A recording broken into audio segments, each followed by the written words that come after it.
Trois invités avec nous chaque soir pour décrypter les mouvements de la planète marché. Alain Dubrul est avec nous ce soir, le directeur de la gestion de Claresco. Bonsoir Alain. Bonsoir Grégoire. Merci beaucoup d'être là. Merci à Gustavo Renstein d'être avec nous également ce soir. Bonsoir Gustavo. Bonsoir. Vous êtes responsable de la recherche macro et de l'allocation d'actifs de Dorval Asset Management. Et Vincent Genzi avec nous également en plateau. Bonsoir Vincent. Bonsoir Grégoire. Ravi de vous retrouver. Vous êtes directeur de la stratégie d'investissement de Cholet Dupont Oudart. Vincent, je commence avec vous. 24 heures après, on digère effectivement ce chiffre d'inflation aux États-Unis. On peut mesurer l'inflation de différentes manières. On peut regarder, par exemple, l'inflation sous-jacente d'un mois sur l'autre qui progresse de 0,6%. Et c'est peut-être là le nœud du problème aujourd'hui pour la Réserve fédérale américaine. Quelques commentaires sur le chiffre et puis la réaction de marché. Est-ce qu'il a généré comme conséquence pour les investisseurs sur les marchés actions, on l'a vu, mais également sur les marchés obligataires. Quelles sont les anticipations désormais qu'on a du resserrement à venir encore du côté de la Réserve fédérale américaine? Ok. Ma première remarque, ce serait tout ça pour ça. C'est-à-dire que les variations des chiffres en brut sont vraiment assez epsilonesques. Mais c'est effectivement la tendance que les marchés regardent aujourd'hui, voir si on a une confirmation du pic d'inflation et si dans les différentes composantes de cette inflation, les choses se mettent en ordre. Et si on regarde sous cet angle-là, qu'est-ce que l'on peut constater? Qu'il y a effectivement une amélioration qui se met en place pour un certain nombre de biens produits. Pour l'énergie, on a vu une baisse aux États-Unis, en tout cas, des prix de l'énergie qui est reflété beaucoup plus facilement à la pompe, par exemple. En revanche, d'autres compartiments comme l'agroalimentaire, l'alimentation, tout ce qui est loyer, qui est très important dans l'inflation des services. Services de santé aussi, c'est des items importants. On ne voit pas encore ce signal. Ce à quoi, qu'est-ce qu'on peut dire, c'est qu'il faut laisser du temps au temps. L'inflation, de toute manière, c'est comme le chômage, c'est un indicateur retardé par rapport à l'économie. Donc, ce n'est pas en regardant les chiffres d'aujourd'hui que l'on voit exactement ce qui s'est passé. Les chiffres que l'on voit aujourd'hui sur l'inflation reflètent un peu des tendances de ces 2 derniers mois. Et donc, oui, les marchés se plaisent à anticiper et à espérer chaque fois qu'on va avoir une confirmation, une accélération du ralentissement de l'économie. Mais il faut être patient. Ça prend du temps. Ça prend beaucoup de temps. Donc moi, je crois qu'il faut garder ça à l'esprit. Non, mais quand vous dites ça, Vincent, c'est-à-dire, il y a l'idée quand même... Alors évidemment, il y a la politique monétaire, la stratégie, mais il y a l'idée quand même qu'une partie de l'inflation et des problèmes d'offres encore peut-être qui génèrent de l'inflation vont se résorber d'eux-mêmes, si je puis dire. Oui. C'est évident. D'accord. On le voit déjà sur le tarif c'est bien de le rappeler. sur les délais de livraison. Et on a une expérience historique qui est la sortie de la guerre, 45, où on voit qu'il y avait aussi un excédent d'épargne colossal, des consommateurs qui s'étaient précipités vers ce qu'on pouvait consommer à l'époque et il n'y avait pas grand-chose à consommer. Donc il y avait une inflation et puis l'offre avait fini par se développer, il y avait un rééquilibrage et l'inflation a fait ralentir. Mais ça prend du temps.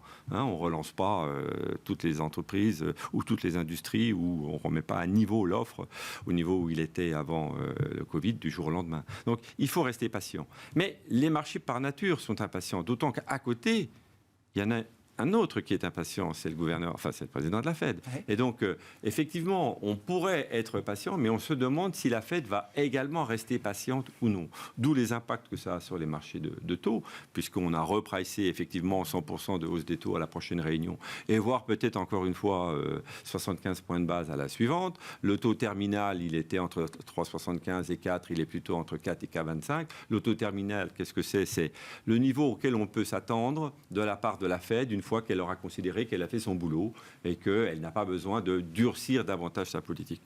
On verra. Je rappelle qu'il y a 1 an, le taux terminal de la Fed, c'était 2,5. Donc, on voit que les choses mais ça montre bien l'ampleur du sujet. Effectivement, on a une inflation qui est sticky, qui est un peu collante. Et je pense que c'est malheureusement logique. Mais je suis assez confiant quand même de l'évolution des choses aux États-Unis dans un calendrier qui reste très difficile à évaluer. Donc, les taux se sont réajustés. Les taux longs ne vont peut-être pas aller beaucoup plus haut que les niveaux actuels parce que... derrière, il y a quand même le ralentissement qui se met en place et qui devrait calmer un peu la pression sur les taux longs. Quant aux actions, la réaction a été très très forte. Pour moi, elle dénote le fait qu'on reste dans un marché très volatile, un marché de trading. Autant il y a des acheteurs qui reviennent sur les points bas, autant dès qu'on est un peu sur des résistances techniques et que ça patine... Il y a moins d'enthousiasme.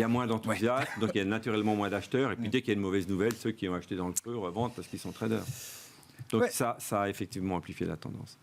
Gustavo, vos commentaires. Alors, j'aime bien ce que décrivait Vincent, c'est-à-dire qu'il faut être patient et il faut regarder un petit peu devant. Sauf qu'aujourd'hui, ce que je comprends de la fonction de réaction des banques centrales et de la Fed en premier lieu, c'est que on ne cherche pas à être forward-looking. On regarde ce qui se passe, le chiffre qui est publié, et on calibre, en tout cas c'est officiellement ce qu'on décrit, et on calibre le rythme de resserrement sur des indicateurs qui sont déjà peut-être un peu retardés. Est-ce que c'est encore la bonne manière de faire à ce stade ? Et puis l'histoire du taux terminal, 4,25, est-ce que c'est ce que peut supporter l'économie américaine aujourd'hui ? Est-ce que cette idée-là est pertinente ? Et est-ce que ça coïncide, ou est-ce que ça peut coïncider avec l'idée d'un atterrissage en douceur de l'économie américaine ? Okay. Bon, il y a plusieurs questions. Oui, bien sûr. Sur la politique monétaire, les banques centrales sont toujours comme ça, elles regardent dans le rétroviseur. Parfois c'est gênant, comme en ce moment. Parfois c'est bien agréable, dans les points bas au contraire, où elles restent très souples, alors qu'on commence à voir les indicateurs avancés qui redémarrent, etc. C'est là où les marchés boursiers font les plus fortes hausses, au creux des récessions, justement. Ouais. Et précisément parce que les banques centrales regardent en arrière, regardent le taux de chômage qui est élevé, ne s'intéressent pas au fait qu'il baisse, mais regardent simplement leur niveau. Donc cette manière de regarder toujours en arrière, c'est la norme, je dirais, des banques centrales. Et donc, il n'y a pas de raison, je pense qu'elles le fassent de manière très, très, très différente.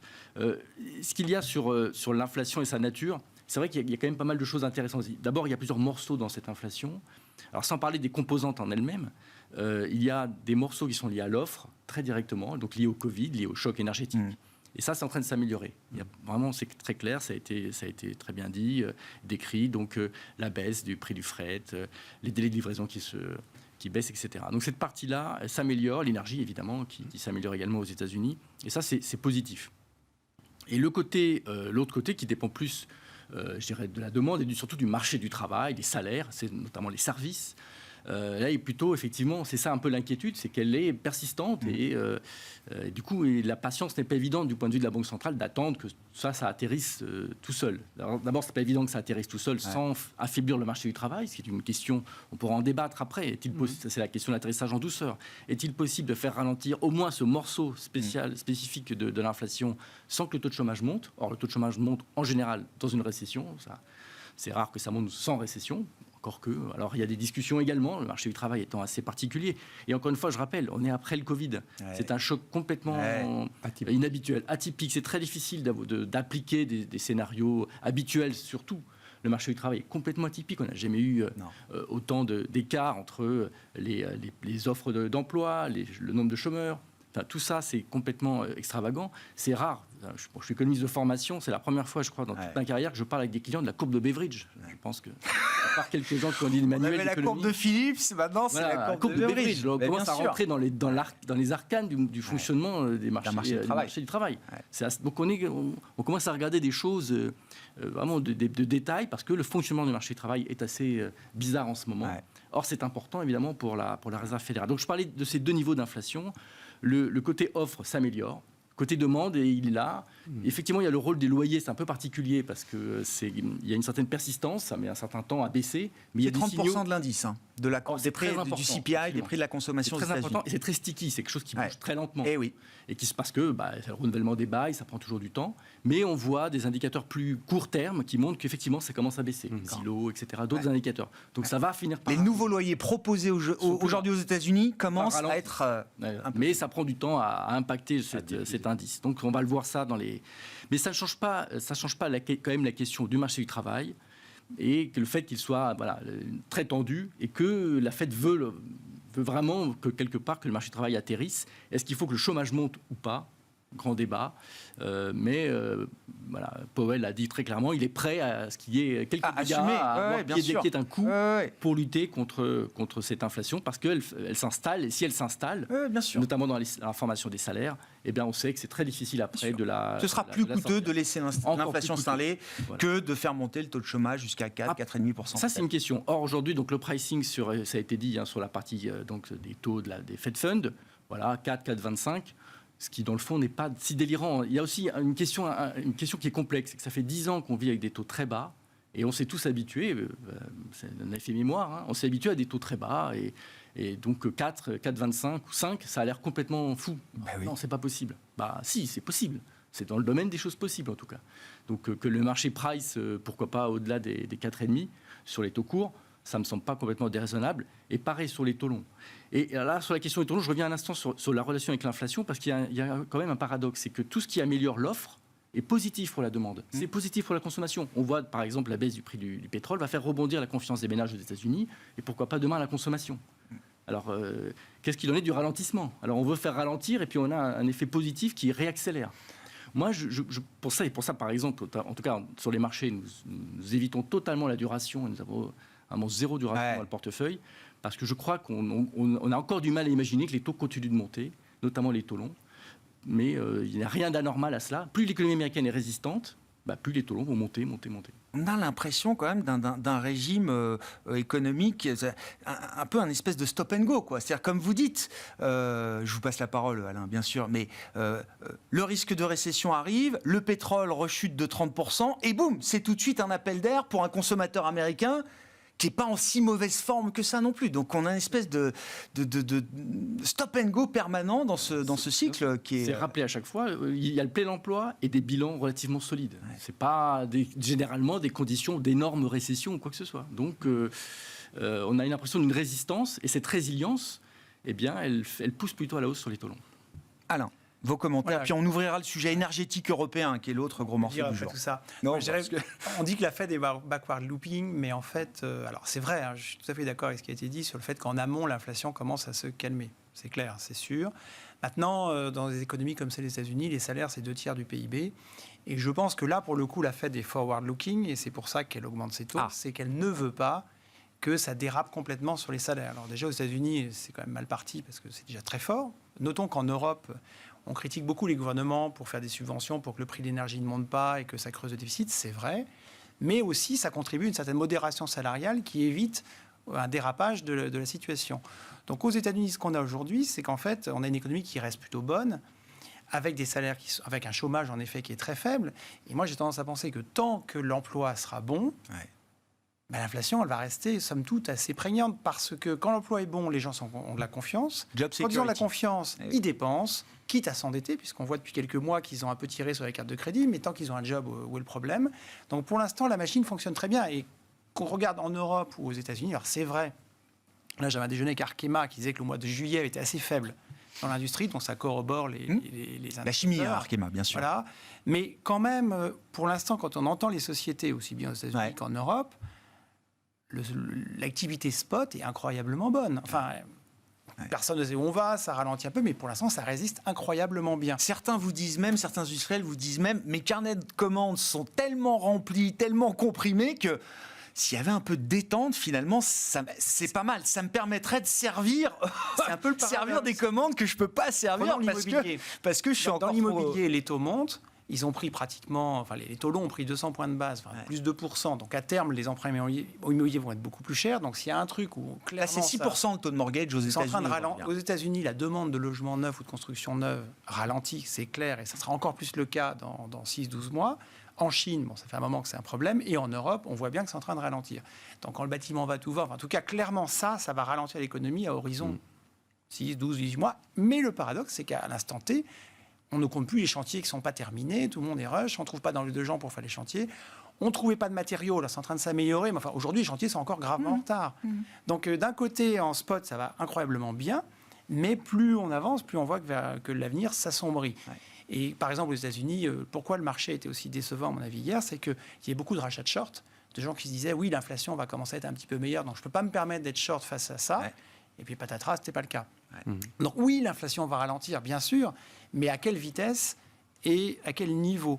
Et je crois quand même qu'il y a un côté forward-looking de la Fed, au sens où, pour l'instant, le marché de l'emploi est toujours un peu trop tendu. Ce que vous dites là, c'est une spirale salariale. Ce que vous dites là, c'est l'argument qui tue l'idée du soft landing. C'est-à-dire non, pas forcément. Non, pas forcément. Le problème, c'est que comme on consomme encore un peu sur la confiance qu'il y a à l'emploi, le jour où le ralentissement de l'économie va finir par toucher l'emploi, on risque d'avoir un effet château de cartes. C'est-à-dire que l'emploi ralentit, donc la confiance des consommateurs baisse, donc ils épargnent davantage.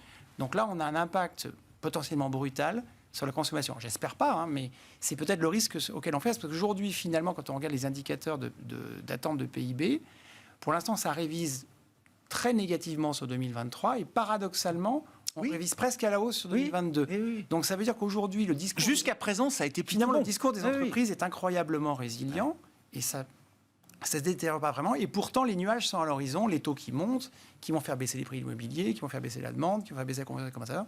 Et donc, on a d'un côté, à court terme, ça va pas si mal, mais peut-être qu'en 2023, ça va être plus dur. Et donc là, par rapport à ça, les banques centrales qui réagissent quand même aussi par rapport au prix et à la consommation et malheureusement pas au prix et la production, les prix et la consommation, c'est aussi ce qui va driver les négociations salariales malgré tout. Hein. Oui. Quand les gens voient que les prix de leur quotidien augmentent, ils veulent plus de hausse de salaire. Et là, on voit des sociétés qui vous disent, oui, aux Pays-Bas, je suis à plus 4. En Allemagne, IG Metall demande plus 8. En Angleterre, il y a eu des grèves de bus. Bon, là, ils ont calmé avec la grève, mais il y en a qui ont obtenu plus 12% d'augmentation salariale. Donc oui, les C'est du salaires... rattrapage pour l'instant. Ouais, enfin, plus 12%, ça... C'est spécifique sur des métiers en Oui, très mais forte enfin, tension. ça En donne- Allemagne, ils ouais. partent avec 8% en tête, mais Bien, il y a ils une ont forme moins, de bien responsabilité.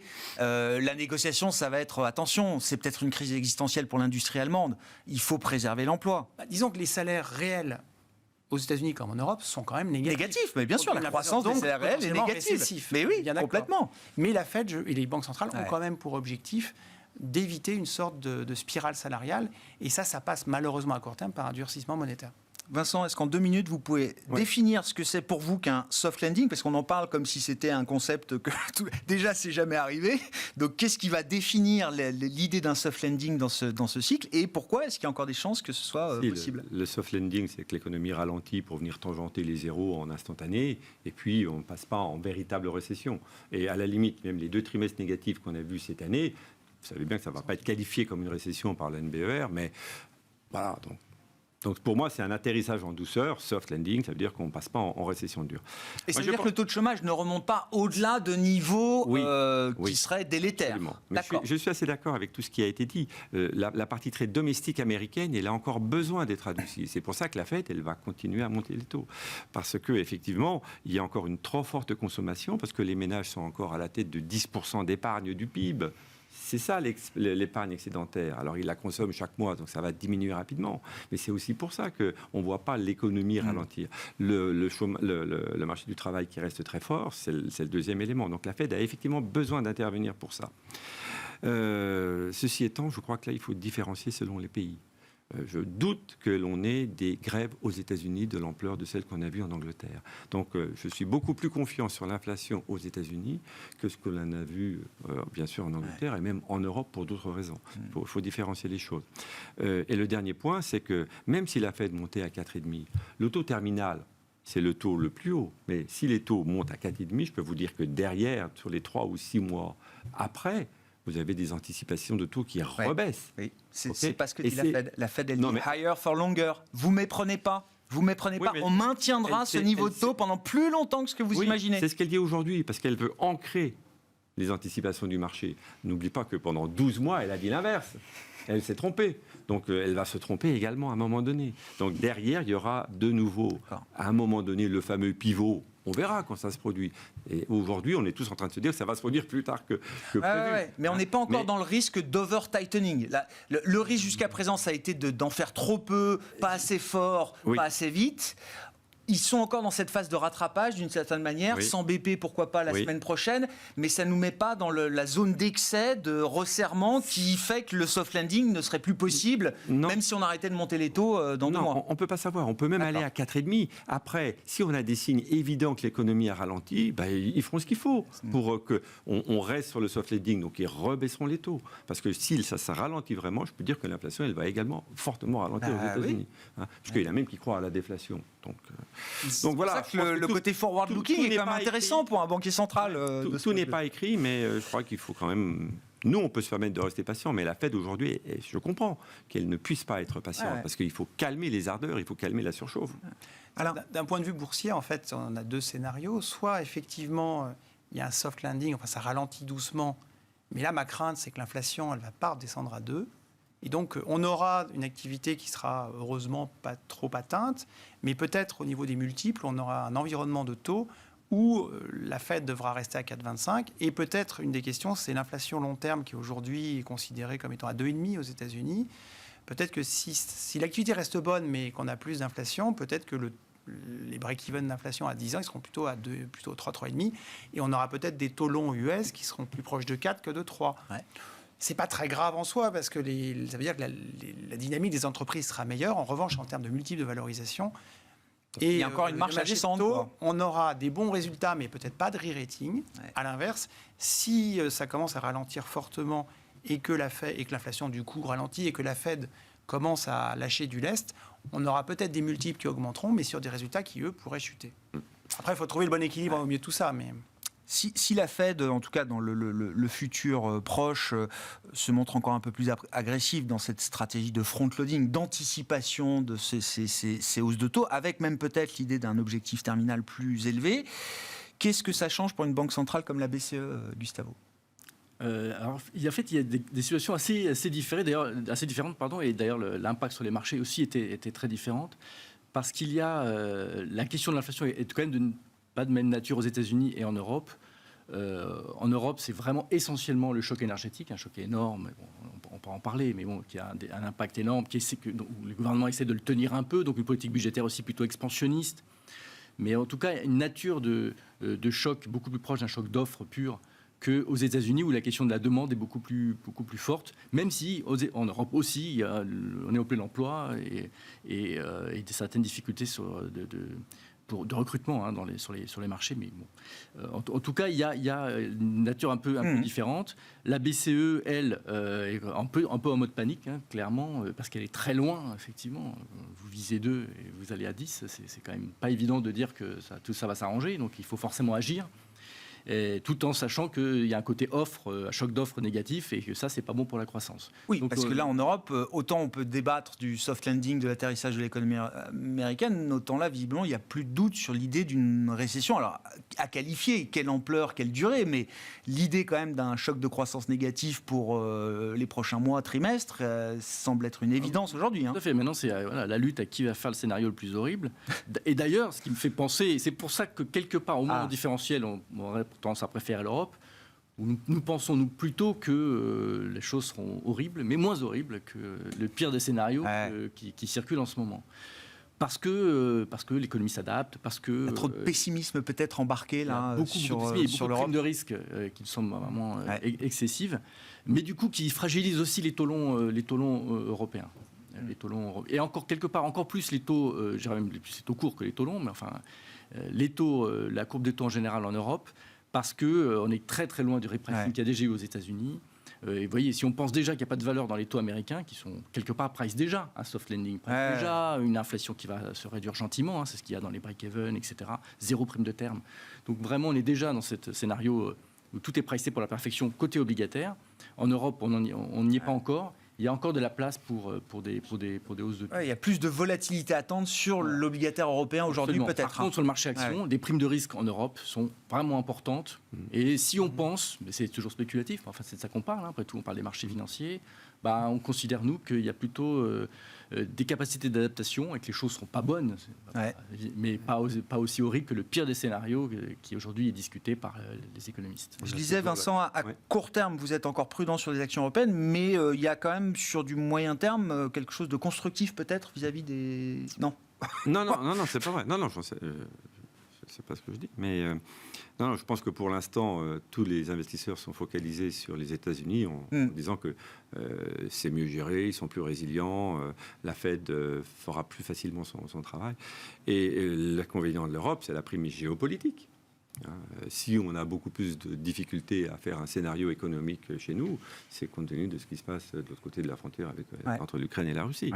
Et donc, si on a vu depuis 2 jours les marchés européens relativement résilients par rapport à ce qui s'est passé aux États-Unis, c'est bien parce qu'effectivement, on a une prime de risque qui est assez élevée et qu'on a vu ce week-end la contre-attaque de l'Ukraine qui fait que certains se plaisent à penser que ça pourrait raccourcir un petit peu le fameux délai de sortie de crise. Mais on n'en sait rien. Non, parce que moi j'ai plutôt même la réflexion inverse, c'est-à-dire me dire si l'Ukraine, et évidemment qu'on est content de voir ces avancées de l'armée ukrainienne, mais comment ça réagit en face? Mais je sais bien. C'est-à-dire que le gars paniqué dans son bunker, qui voit la pression monter, en plus l'excédent budgétaire russe visiblement a fondu comme neige au soleil là au mois d'août, etc. Est-ce que ça peut pas déclencher des décisions que personne n'a envie de voir aujourd'hui? On est d'accord. Ouais. On est d'accord. Donc, il y a les réactions du marché sur un jour et puis sur une longue période. Donc, je pense qu'une des explications sur le fait que les marchés européens n'aient pas trop mal tenu, c'est qu'on s'est dit, tiens, pour faire reculer Poutine, il faut déjà le faire reculer, il faut faire reculer son armée. Après, s'il est complètement acculé et qu'il appuie sur le mauvais bouton, je suis d'accord. Bref. Ah ouais. Mais mais c'est pour dire que c'est très compliqué ce facteur-là, effectivement, dans la prévision et l'élaboration d'une stratégie est quand même très compliqué. Je ne pense pas qu'on puisse dès maintenant intégrer une baisse très importante de la prime de risque en Europe. Ah ouais. C'est beaucoup trop tôt. C'est beaucoup trop tôt. Alain, rapidement, parce que je veux qu'on parle de l'énergie quand même. Oui, bon, après, un point aussi, il faut bien tenir compte aussi dans les variations des derniers jours des marchés, des effets de change. Oui. Puisque en fait, on a des variations du dollar qui vont être de 1 à 2% chaque jour. Et là, hier, en gros, mauvaise nouvelle sur l'inflation aux États-Unis. Donc, les taux vont monter plus fort. Donc, le dollar est rémunère. Et donc, certes, le marché US a beaucoup plus baissé, mais le dollar a pris plus de 1,5%, quasiment 2%. Donc, quand on regarde ça en devise constante, les mouvements sont quelque part atténués d'un côté ou de l'autre de l'Atlantique. Et puis, l'autre point qu'il faut quand même garder en tête, c'est que si on durcit les taux dans un premier temps, si on cherche à lutter contre l'inflation, quelque part, ça va quand même la faire baisser, toutes choses égales par ailleurs. En tout cas, ça va la freiner. Et d'autre part, quelque part, c'est malgré tout récessif. C'est comme ça, mais malheureusement, c'est comme ça.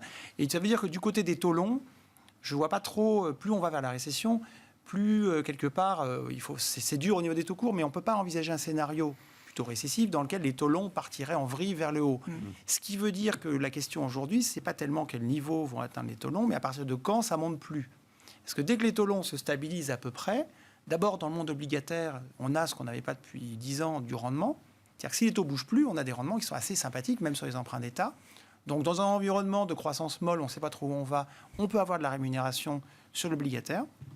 Le seul problème, c'est qu'aujourd'hui, on n'ose pas en acheter parce qu'on a peur de perdre si les taux continuent à monter. Mais le jour où ils commencent à plafonner à peu près, c'est quand même une catégorie d'investissement qui se regarde. C'est la première chose. Et deuxièmement, sur les multiples de valorisation des actions, au niveau de taux actuel, ou peut-être qu'on peut les envisager une fois qu'ils ont monté un petit peu les taux longs, on est encore sur des multiples qui ne sont pas chers du tout.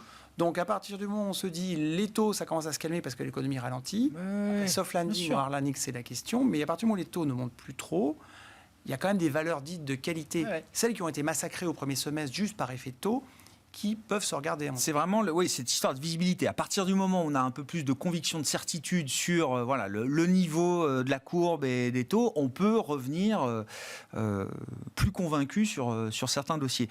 Plan d'urgence énergétique, quand même quelques commentaires. Alors, je rappelle les quelques grandes lignes. L'urgence, déjà. Alors, il y a cette histoire de risque de crise de liquidité pour des énergéticiens en Europe. On parle quand même de montants importants. Donc, est-ce qu'il y a un sujet de ce point de vue-là? Est-ce qu'il est correctement traité aujourd'hui? La facture énergétique, on va plafonner à 180 € le mégawattheure pour les producteurs revendeurs d'électricité propre. On va aller prendre un peu de profit aux énergéticiens les moins propres, 140 milliards au global, c'est à peu près le chiffre qui a été, c'est le chiffre qui a été avancé par Ursula von der Leyen. À terme, casser évidemment la domination du gaz dans la formation des prix d'électricité en Europe, soutenir le développement de l'hydrogène. Je le note parce que c'est pas anecdotique, c'est un pari fort qui est fait aujourd'hui par l'Union européenne et par plusieurs États européens, France, Allemagne notamment. L'hydrogène, c'est le gaz du futur, nous disait hier le chancelier allemand. Et puis il y a la question des règles budgétaires, mais sur la partie énergétique, là, Gustavo, les intentions sont bonnes, les propositions sont pertinentes. Si déjà on se limite à commenter ce... Non, je vais rester prudent, parce que je suis loin d'être ma spécialité, la politique énergétique est vraiment le... Non, ce que je note simplement, c'est... d'abord que l'Europe, effectivement, fait pour une fois, et ça on l'a tellement critiqué à travers des années, mais elle se retrouve au centre, depuis le Covid d'ailleurs, au centre des politiques européennes, et donc ça c'est quelque chose, au moins quand on est un Européen convaincu, de plutôt positif en termes d'image et en termes de son rôle. Deuxième chose, je parlais de la politique budgétaire tout à l'heure, mais en règle générale, en Europe, contrairement aux États-Unis d'ailleurs, en Europe, elle reste expansionniste, elle va rester expansionniste, et que la réponse face à tous ces défis, incluant donc la transition, les questions climatiques et la transition énergétique, eh bien, c'est des grands plans de relance, et que donc il y a là, en termes macroéconomiques, mais également en termes sectoriels, un endroit où effectivement il y a une relance, il y a des plans, il y a de la visibilité. Et donc, Next Gen EU déjà est loin d'avoir été consommé. Je veux dire, on n'a pas vu encore tous les effets de ce plan. Cette banque d'investissement. Donc il y a quand même beaucoup d'argent qui se dirigeait dans cette direction-là. Et donc, voilà, cette relance verte toujours continue. Et donc là, c'est toujours un thème, en tout cas, d'investissement, des entreprises qui peuvent en bénéficier, qui nous semble intéressant. Ouais, c'est à la hauteur des enjeux. Enfin, il y a une réponse qui est... il semblerait en tout cas que le choix, face à toutes ces difficultés, le choix a été fait de plutôt faire de la croissance, verte certes, mais de la croissance et des choix de dépenses, plutôt que d'énormément de choix de la décroissance, qui aurait pu être aussi un choix d'économie. Ce n'est pas vraiment ce qui a été choisi. Qu'est-ce qui vous intéresse dans ce plan d'urgence énergétique ? D'abord, c'est un sujet quand même qui est assez complexe et la façon dont ça va s'appliquer concrètement reste à voir. Moi, je pense que c'est des vœux pieux et que c'est globalement du bullshit. Vous pensez que tout ce que je viens de dire, là, ça verra pas le jour ? Non, c'est pas ça. Non, ce que je veux dire par là, c'est qu'en fait... ce que je veux dire par là, c'est qu'en fait, quand il n'y a pas assez d'énergie, on ne peut pas faire grand-chose. On prétend qu'on veut plafonner le prix auquel on va acheter le gaz russe, mais s'ils sont pas... Alors le gaz, non, je crois que pour l'instant... Ça, c'est des vœux pieux, globalement. Oui. Si le prix leur convient pas, ils nous en vendront pas. Alors, par exemple, on dit plafonner le renouvelable à 180 € du mégawatt. Très bien. Enfin, on oublie que la plupart des contrats de renouvelables, depuis 10 ans, sont des contrats subventionnés, dans lesquels les gens étaient bien contents de s'engager à vendre à 120, 600, puis 400, puis 200, puis 120. Ouais. Donc, en réalité, les producteurs de renouvelables, leurs prix sont capés depuis longtemps, et c'est pas nouveau. Alors, c'est uniquement les unités marginales qui seraient éventuellement mises en place aujourd'hui, mais en fait, c'est très incantatoire de dire ça, parce que la réalité, c'est que le renouvelable, il est déjà vendu à un prix défini depuis très longtemps, parce que ce prix était subventionné. Et donc, le débat qui était en France, c'était de dire, aujourd'hui, finalement, les producteurs de renouvelables vendent à un prix garanti historiquement supérieur, mais aujourd'hui inférieur au prix de marché. Et donc, pour l'instant, c'est l'État qui se goinfre entre les 140, 160, 120, ça dépend des périodes, et les X, je ne sais pas combien auxquels il revend. Et le débat, c'était de se dire, le jour où l'État aurait les surprofits, là je parle de la France, pareil ailleurs, là où les surprofits de l'État dépasseraient les 10 ans de subvention, alors est-ce que l'État va le garder pour lui ou pas ? Bon, première remarque, de là à ce qu'on rattrape les 10 ans de subvention de l'État, il y a encore beaucoup de chemin. Donc pour l'instant, l'État est toujours déficitaire par rapport à l'investissement qu'il a mis, on va dire, dans la production de ces énergies. Aujourd'hui, il y a peu de utilities qui font des surprofits sur du renouvelable qu'ils ont déjà vendu à terme. Ouais. Donc je ne vois pas trop ce que ça apporte de nouveau. Moi, le seul point que je retiens de tout ce qui se dit en ce moment, c'est que le marché est très très stressé par les prix du mégawatt électrique qui, dans un marché de spot, a toujours évolué de manière très erratique. Et par moments, dans les grands froids d'hiver, il y a des jours où on est à 1000, 4000 € du mégawatt. Rappelons que c'est que quelques heures par an et c'est sur quelques unités marginales. Donc là, ce que j'ai bien compris, c'est qu'on a dit oui, on ne dépassera pas 4000 € du mégawatt, ce qui est déjà énorme. Mais enfin, c'est une façon de dire finalement, pour éviter que le mécanisme de formation des prix, qui est l'unité marginale de production, pour éviter d'arriver par moments à des niveaux délirants, on va dire on plafonne. Et au-dessus de ce prix, on contingente, c'est-à-dire on force la baisse de la consommation. Mais de cette façon, si le marché était efficient, cette baisse, elle serait naturelle. C'est-à-dire que les jours de grande alerte, comme je crois qu'on va avoir des alertes éco-watts cet hiver, les jours où il faut faire très attention, le problème, c'est que chez vous, on ne vous dit pas ce soir, vous allez payer votre kilowatt 20 fois le prix normal. Ça ne passe pas comme ça. Donc, une façon... parce que ce serait trop complexe. Donc, une façon de calmer le prix marginal sur les prix de gros, c'est de dire, au-delà d'un prix, on s'arrête. Et du coup, là, c'est une façon de forcer la consommation à la baisse. C'est pas idiot, d'une certaine façon. Parce qu'on peut, à ces prix-là, en effet, tous faire des efforts. Et ça évite... Ça, c'est en attendant la réforme du prix, de la formation du prix de l'électricité. En fait, on ne peut pas faire des prix artificiels sur un marché. Donc, moi, c'est pour ça que je me méfie de tout ça. Qu'on limite le truc pour le consommateur, je veux bien. Mais ça reste des trucs assez artificiels. En revanche, qu'on joue pour éviter qu'on ait des prix spot qui arrivent sur des niveaux délirants qui font peur au marché, ça, je pense, c'est une bonne idée. Parce qu'à ces prix-là, de toute façon, si tout le monde les payait en moyenne et non en marginal, la demande s'effacerait. Notons aussi que sur toutes ces questions, on a quand même une grosse destruction de demande. Chez les particuliers qui n'ont pas vu la hausse des prix, on en a un petit peu parce qu'on sensibilise les gens. Mais les industries... surtout les industriels, déjà, de toute façon, sans Monsieur Marché a fait son effet. À ces prix-là, il y a des gens avant qui s'arrêtent. même l'histoire de la guerre ukrainienne, il y a quand même aussi des plans de Ah oui. sobriété qui étaient réfléchis, voire mis en place dans certaines entreprises et certaines industries c'est pour aller vers le neutre Là où carbone, c'est un etc., sujet qui sont des objectifs que tout le monde a en c'est tête. Par exemple, dans l'azote, les engrais azotés, il y a pas mal d'usines européennes qui se sont arrêtées parce qu'à ce prix-là, ça vaut plus le coup. Oui, oui. Du coup, les agriculteurs vont plus avoir assez d'engrais pour l'année prochaine, donc ça peut peser. Donc aussi l'effet, quand on pense à la récession ou au ralentissement économique, il y a deux volets. Il y a le fait moindre demande de consommateurs qui doivent se serrer la ceinture, mais aussi des gens qui vont arrêter de produire Mais parce bien que ça sûr. vaut plus le coup. Oui, oui. On prenait l'exemple de gens qui n'allaient pas ramasser leurs poires parce que les mettre dans le frigidaire à 800 les conserver 800 euros du mégawatt, ça vaut pas le coup. Ouais. Donc là, vous peut-être trouver un mécanisme de prix moyen plutôt que de prix marginal pour faire en sorte que les poires soient ramassées. On Ça n'a fait pas du vu sens, c'est encore le bout de ces effets en cascade générés par cette crise énergétique. Sur le plan européen, Qu'est-ce que je peux dire en complément? C'est que ça ne va pas empêcher de courir le risque de rupture d'approvisionnement cet hiver. Il n'y a que si on se serre un peu la ceinture qu'on y arrivera un petit peu plus. Enfin, en ce qui nous concerne, si EDF arrive à réparer un peu plus vite ses centrales, ça ira mieux.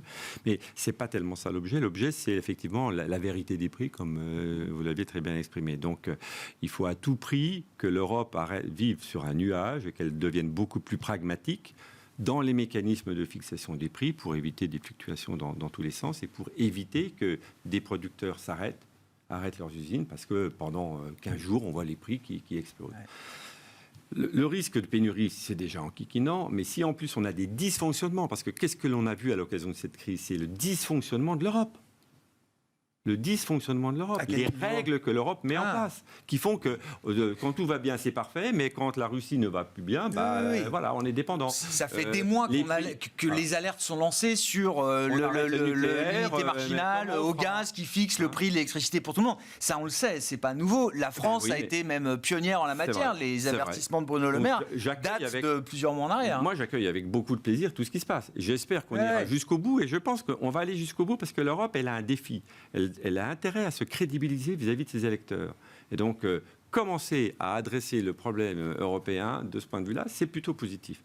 Quant à l'hydrogène, on a intérêt à avoir beaucoup de centrales nucléaires, parce que sinon, on n'arrivera pas à produire l'hydrogène nécessaire. Donc, je suis absolument certain que ce sera notre futur combustible, mais de grâce, faisons les choses au bon rythme. Le problème de l'Europe aujourd'hui, c'est qu'il y a des politiques qui sont beaucoup trop volontaristes et beaucoup trop dogmatiques. Alors là, ça va trop vite maintenant. Les budgets ne sont pas dépensés. Mais les budgets ne sont pas dépensés. Le dernier appel d'offres de la CRE, la Commission de l'énergie, là où ils ont recyclé Manuel Vargon, 800 mégawatts proposés, 350 demandés en solaire.